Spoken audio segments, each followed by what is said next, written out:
News First, Newsline with Faraz, Shauketaly. And a very good morning to you. This is Newsline, live as always from the Newsfirst studios in Dawson Street in Colombo. And this morning we are joined by a vociferous critic of the so-called good governance team that's in place now. I was going to say in power. They are indeed in power.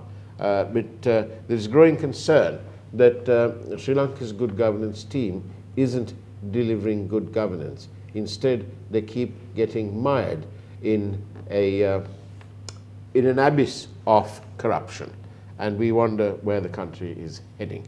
To try and explain some of the things that's going on at the Bribery Commission, for example, we're joined here this morning by Mr. Maithri Gunaratne. Very good morning to you, Maithri. Morning, Faraz. Then I was going to ask you, the Bribery Commission says that he isn't able to bring charges against, say, the people named in the bond inquiry, the bond gate matter.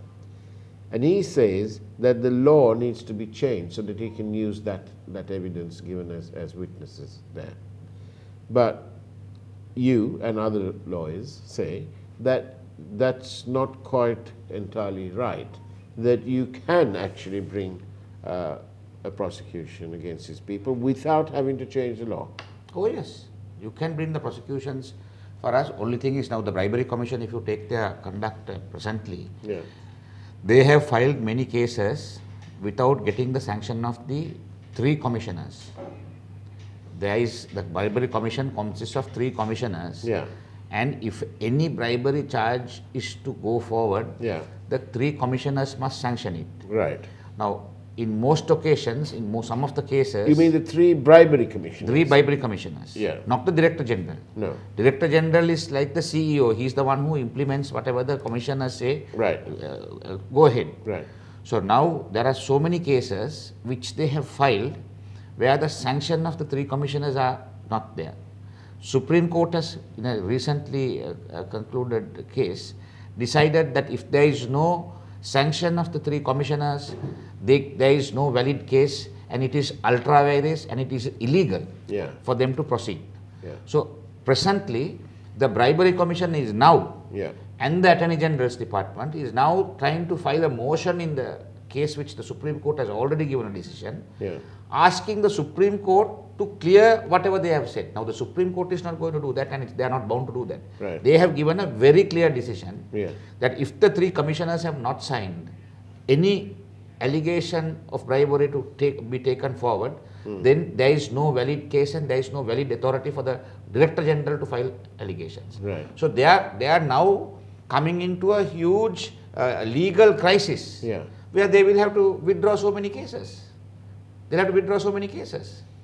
And this is because what? Because of poor strategy? No, not only poor strategy. They have not studied the law properly. They have, I would say, may have been even a type of a witch hunt. Because for us, the legislature in its wisdom has saw to it that 3 commissioners go into the case before they give approval. So there cannot be haphazard and there cannot be political witch hunts. Right. So there is nothing ad hoc. There is not. It's a very sealed, very pure process. Right. Where the commissioners are Supreme Court judges, Court of Appeal judges, senior police officers who have held investigative positions in the police. So it is a panel of experts. The commissioners are a panel of experts in the field of law and all that. So when they have gone and when they have given a sanction, prima facie there is a case. Right. And there is a case to answer.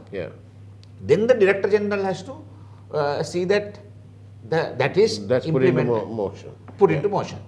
But now what has happened is, most of the times what has happened is, one commissioner has sanctioned, the Director General has filed action, Supreme Court has decided no, that is illegal. You cannot file cases, and if there are any cases, those cases have to be withdrawn, and the Attorney General's representative comes to court, in the Magistrates Court, and says, we are going to file a motion to get this thing changed. I mean, I don't think it can be done. And then we had, why do you think the former DG, Dilrukshi, Wickremesinghe. Why do you think she resigned early? No, I think she was politely told to go. Because was she doing a good job? No, she was trying to do something for us, I must say. So is that why they try and pull the plug out? Because I know, I mean, they are very close to the Prime Minister, but Dilrukshi, with all due respect, she tried to come and do a good job there. Did she do a Indrani Sugadadasa in her term? In the sense, if you remember, Mrs. Sugadadasa, who was at the SEC, yeah, and her husband was the secretary to the president at the time, yeah, and yet she said no, can't do it anymore, and she stepped off, yeah, because obviously I suppose that it was there was some sort of impingement on her independence. definitely. And so, do you think Dilrukshi did the equivalent? I feel if she was allowed to stay there for some time, Yeah. she would have taken the bull by the horns. Yeah. That's corruption by the horns. Yeah. And she would have done something. But I must also say that the officials in the Bribery Commission itself, there are some people who mislead these people, and Dilrukshi was misled on one or two occasions. Right. I have evidence of it. Right. Where members of the Bribery Commission, Yeah. whilst investigating, Yeah. they gave the evidence which they collected to the accused. Oh. Right, and it was detected in the Bribery Commission. Yeah. It was detected in the Bribery Commission, and they were going to file action. But then suddenly they decided not to file action because Yeah. if officials are found fault Yeah. for giving secret information which belongs to the Bribery Commission to accuse, then what is the fate the general public will have on the Bribery Commission? So they hushed that whole thing up. Right. And there are still officials working in the Bribery Commission who has been responsible. But a number of these cases were filed during her time. Yes. She was quite fast in whatever she did. Now then, but in the meantime, the Bribery Commission's spending, if we look at their spending pattern, it is inconsistent. The last time the Bribery Commission was here, he said that they were understaffed and so on, No, but and also that he didn't have the law on his side. For us now, these are all excuses. In Sinhalese day, natanna beri miniyata polowa edai. The fellow who can, or a workman who can't perform his work, quarrels with his tools. Right. Now, the Bribery Commissioner is coming and saying that they are understaffed and they have no resources. Yeah. But he has the resources to get 3 Mercedes-Benz electric hybrid cars. Yeah. One car at 4.5 lakhs. Yeah. On A month. On a lease basis. Yeah. Right? Then they claim the petrol allowance. They charge the cars at the Bribery Commission. Before this, were the cars they were using, were they of such bad condition that they could not use them? Yes. Why is it that they all need new cars? I can't understand. So is this the example the Bribery commissioners and the Director General is giving to other government departments, right, with regard to how they should conduct themselves? And I don't think there is any provision in the law from circulars from the Treasury which enables a person to hire a car at 450,000 rupees a month. You can't. It is against. This is a whole scale ignoring of the law. Of the law and the procedure. And the procedure. And the procedure. So if this is happening in the Bribery Commission, if this is happening, how can anyone have any faith in the Bribery Commission to do a fair investigation?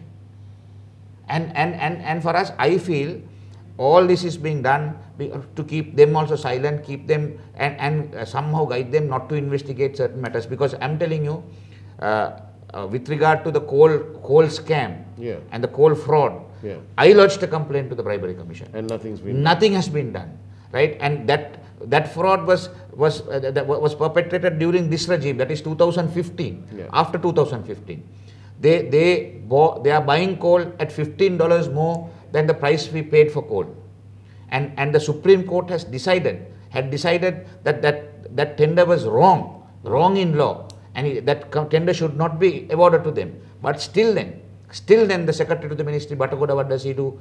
And how come he's hanging on there? That is the $1 million question. That's the $1 million question. Multi-million-dollar. Multi-million-dollar question. Now, President says if government officials are corrupt, Yeah. they should be hung. Indeed. So Batagoda is the ideal candidate.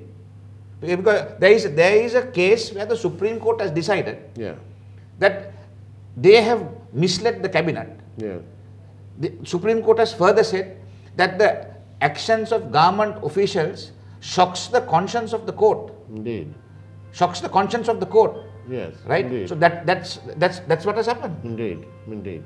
Now then, what about? Are you quite clear in your mind that you must have? Are you quite clear in your mind, Maithri, that indeed the Bribery Commission can go ahead and file indictments, file cases, take action against these people named in, let's say, in the Bondgate, in that commission? Or is it right that we need the law changed so that they can use that evidence here? Faraz, It seems a bit too much to me. I cannot answer that question directly, Yeah. but I can't see why. Now we'll say there are some of the members who have got caught taking money from the companies connected to the bond scam. Yeah. Now, what is the problem in filing action against them? What is the problem in filing action against them? I mean, But what would the offense be? corruption. Right. Under the Bribery and Corruption Act, Yeah. it is not only bribery, there is also corruption Yeah. for us. Yeah. So I feel there is an open and shut case there. There is an open and shut case there. And if then they must test the system out. They must test the system out, right? Because the point is this. Now, assuming we'll say, okay, they have no legal provisions, all that. What I'm saying is make the attempt to file, because they have filed it without filed several cases in courts without following the proper procedure. And now, if a person has accepted, if a member of parliament has accepted money Yeah. from a company Yeah. which is under investigation, parliamentary investigation, presidential investigation, all that, Yeah. right? I mean, isn't that enough evidence to go before a court? So all I'm saying is they are giving various reasons, various excuses not to prosecute people under this government because you're bringing the dirt home. It's as simple as that. It's simple as that. Now then, the other, seeing that we're talking about the law in a way here, various people, including you, have alluded to this and have spoken about it, and it is this: the Chief Justice is due to retire. Yeah. Then why? And now there's speculation that the AG might end up there. Yeah, What about the other members of the Supreme Court? How do you become the Chief Justice then? No, it is sometimes the most senior judges who have gone to the position of Chief Justice. Yeah. But there are the odd occasions where the AG has been made Chief Justice. So parachuted over. Yeah, not over. AG and Chief Justice, I feel they occupy the same kind of priority or in the hierarchy. Okay. It's in similar positions. Yeah. AG may be slightly lower, Yeah. but the AG does not go as a Supreme Court judge. If the AG goes to the Supreme Court, he goes as Chief Justice. Oh, I see. He just doesn't go and join the bench. He doesn't go and join the bench. Right. So now, in this instance, Faraz, the AG has, I think he has bought his ticket to be the CJ, because You can buy a ticket? yeah, because he has when the bond issue was investigated, Yeah. when the Prime Minister and Mr. Malik Samaravikrama went to the bond commission And Kabir Hashim. and Kabir Hashim, Yeah. the AG came and treated them with very subtly and very carefully. That's the bit that I say that they were treated with kid gloves. Kid Yeah. gloves, Yeah. right? And there were no questions. Dappula River never questioned. Who SG, Mr. Yasanta Kodagoda never questioned. I mean, they were doing it in a systematic way, and a lot of evidence was coming out. But here the main guys, the master brain of the bond scam, I mean, they treat them with kid gloves. Yeah. So that is one instance. Yeah. Then when the president makes a request from the Supreme Court or wants to find out whether he can stay for 5 years or whether he can stay for 6 years, AG runs into court and says, no, you can stay for 6 years. Right. He supposed the argument that he can stay for 6 years. Right. So what is he doing? The Supreme Court throws it out. Right. Supreme Court throws it out and says, no, it's 5 years. So then that is the reason they are making the background to put the Attorney General as the Chief Justice.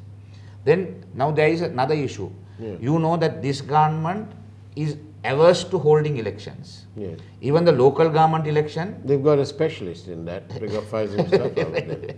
the local government elections Yeah. was delayed by 3 years. Yeah. Now the provincial council elections, they have come and put a spanner in the whole thing, which is illegal. They are delaying it. They have delayed it already by another 1 year. Now the JVP brings in the 20th amendment. Yeah. The 20th amendment to Parliament. So now I feel for us, now they are setting the ground to delay the Parliament elections Yeah. and delay even the presidential elections. Yeah. So when that happens and it is challenged, Yeah. it is very useful Yeah. to have a Chief Justice who is going to play the tune you want him to play. So these are huge issues with regard to the democracy of this country. If this goes on like this, Yeah. it is going to be the democracy is going to be at peril. Democracy at peril. But who cares? We care. We care. We care. Yes. They don't care because they are in power and they want to be in power at any cost. Because for us, just imagine. And they do it with complete impunity. Impunity. If we examine the case of the Central Expressway, which we haven't forgotten about, right? There is ample evidence that the minister at the time, and now it's still under him, Lakshman Kiryala, departed from due process. Definitely. He had meetings with bidders and potential contractors. Who are disqualified. And so one of them was disqualified. Right? So, then he was trying through the back door to get them to do a joint venture with one who wasn't disqualified. And even that company didn't provide the bid bond the first time round, and it was all a fix. And when the media asked him these questions, Lakshman Kiryala, all he had to do was walk away. I'd like you to remind you. Let's play that clip, please. Lakshman Kiryala. Gunaratne Expressway. සමානනේද මේ ආණ්ඩුවේ ඇමතිවරු මේ කොන්ත්‍රාත්කාරත්වයක් කිලිම ගනුදෙනු කරනවා කියන එක ලියුම් වලින්. මොකද ඇමතුමාම කිව්වා මේ මාධ්‍යවේදීන්ට හෝ වෙනත් අයට මේ සම්බන්ධ ඉන්ට්‍රස්ට් එකක් නැහැ කියලා. අපි නොලෙජ් එකක් නැහැ කියලා. හැබැයි දැන් එහෙම එකකින් That's the kind of thing they do. Yeah. They just walk away. This is not the first time that Mr. Kiryala has walked out, by the way. At another time, also to do with the Central Expressway, at a press conference suggested by no less a person than President Sirisena, President Sirisena pointedly said the media should be present there. And we were, not us only, everybody else was there too. But when the question was asked, and when the going got tough, Kiryala's answer was to get up and leave. The going got tough. Yes, and the tough got going, and that's what he did. He just went, right? So that's what they think. And shamelessly, Prime Minister Wickremesinghe, this so-called paragon of democratic values, has not deemed it fit and or proper to tell Mr. Kiryala to stay home. He hasn't done that. He will never do it. He'll never do it. Mr. Bandaranaike has sent these people out, not only out of their position, but they were asked to leave politics. That's it, full stop. Completely. They left the party. That's what happened out there back then. And Mr. Wickremesinghe is jollying it around here, there, twice in a month to Vietnam, God knows what for. But, and he parades himself as this paragon of democratic values. What can we do? Somebody asked me the other day, at the weekend, whether the public can't take legal action against the Prime Minister for his failure in his duties as a minister. What is the possibility? Faraz, I cannot give you any kind of opinion on that. I suppose you can file action against a breach of contract. Yeah. It's a breach of contract for where they have promised the people of this country that they are going to do X, Y, and Z. Yeah. But that has not been done. Yeah. So therefore, there seems to be a action for breach of contract. But I think I'm not a civil lawyer, so I feel the opinion should be sought from. Well, it's something that we'll put to the court of life, to the people out there. They can decide. Or even Mr. Gomindasiri will be. Mr. Gomindasiri, I'm sure, is listening to this, and we should pose the question to him. Now then, it's here. Yesterday, we had a United Nations independent expert saying that the government hadn't thought it out properly on foreign debt and other international financial obligations where it is impacting on the people. The expert, he said that he was extremely concerned about recent reforms by the government to reduce energy and farming subsidies, setting fuel prices using an automatic market-based mechanism, and so on and so forth. And he was extremely concerned. But the government doesn't seem to be concerned. No. And the international community don't seem to be concerned about the erosion of the democratic values, No. including the postponement of elections. Elections. And then you have India, who's inviting all sorts of people. Have you noticed? First we had the parliamentarians go there. Even Karujasuri, the speaker, went there. Then we had Mahinda Rajapaksa go there. And this Subramanian Swamy, he says in his tweet, did you see that yesterday on the news? He says that, look, we've got the former president of Sri Lanka and possibly the next president of Sri Lanka is coming to India. Well, what's he doing? He's playing politics with us. And then we're told that when the Prime Minister comes back from Vietnam, a few days later, he's be going to India. He's expected there on the 19th. So what's going on? Why are they? Is it because our government hasn't got a backbone to stand up? Especially this government, I don't think has a backbone to stand up, and they are playing ball with all these various pressures, Yeah. which have been put upon them. And I can't understand why all of these people have to go to India. And of course, most of the parliamentarians, for us, I mean, the slightest plane ride they can get, they will jump into it and rush to any country to have a jolly good time. Yeah. Other than that, I don't think anything constructive is going to happen. And of course, as you know, India is also extremely interested in Sri Lanka because China is getting a bigger role to play in Sri Lanka. So they may be trying to now winnow our politicians and get them to support maybe the Indian interest. We have a question, Maithri, from a viewer. What is the private company that benefited from coal power tender? Who is the local agent? The public should know it. Are they friends of Ranil, whoever Ranil is?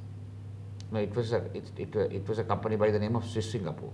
Okay. That's a company which benefited. It's a Indian company, Right. operating from, I think, the Middle East. Right. So that was the company which the tender was awarded to. Right. And mind you, the procurement appeal board turned it down, Yes. saying that it was illegal, Right. and it was unlawful to award the tender to them. Yeah. The Supreme Court Yeah.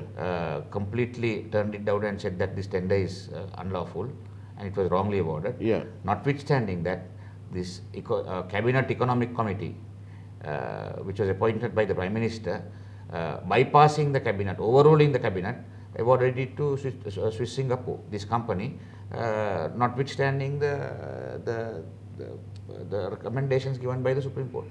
Another one. Why is it that so many people, including some of your guests, say they know somebody did something crooked, but they refuse to give names and details? Example, your current guests' allegations this morning about Bribery Commission staff handing evidence to the other side, to the accused. Why can't we have the names? It's very frustrating for us. Yeah, there is a officer by the name of Abhay Singh. Yeah. There is an officer by the name of Abhay Singh. He's the person who he and I can't remember the other guy. The Abhay Singh is one guy who has given the evidence outside, and there is a case because I know it because we are prosecuting him. Right. I see. So there you go. Named and shamed, hopefully. Well, I don't know about shamed, but named anyway. I don't think they get shamed. No, that's right. They don't want to do that. They've got such thick skins. But in your analysis, what will happen to these provincial elections? I can't see this government going in for an election for us because. But that's the people's franchise. Yeah, so they don't care. They don't care about the people's franchise. They only care to stay in power, hook or by crook. They want to stay in power, and I feel the way these captains are going within the next maybe 1 year, 1.5 years, right? It's going to get so tough, right? Look, that's true. We've only got 3 minutes left. I need to say this. I need to ask you about this. On this program, we were the first to ask for a forensic audit to do with the bond scam. Yes, we were. And it looks like it's taken so long for the central bank to do what the commissioners suggested they do, to have a forensic audit to establish the full extent of the loss to the government, to the state, okay? Now then, in the same manner, it looks like Newsfirst will have to ask for a forensic audit of all the funds that have come in or not come in to Sri Lanka cricket. Yeah. Because you've heard the news. Yeah. Somebody sends an email asking for the monies to be transferred to some other account in Hong Kong. The Sri Lanka cricket does not have an account in Hong Kong. Yeah, for us now, with regard to the forensic audit, it is the governor of the central bank, present governor, can go ahead and do the forensic audit. Mr. Indrajit Kumarasamy, who is supposed to be a person of high integrity, why isn't he doing it is the question. Yes, now I think he's in the final stages, right, so 7 or 8 months later. So is he going to do it? He says that it's now finalized. What is there to finalize for us? All you have to do is you have to maybe call for tenders or whatever of people of accounting companies, auditing companies to come and do this forensic audit. It's not rocket science. So have they even done that?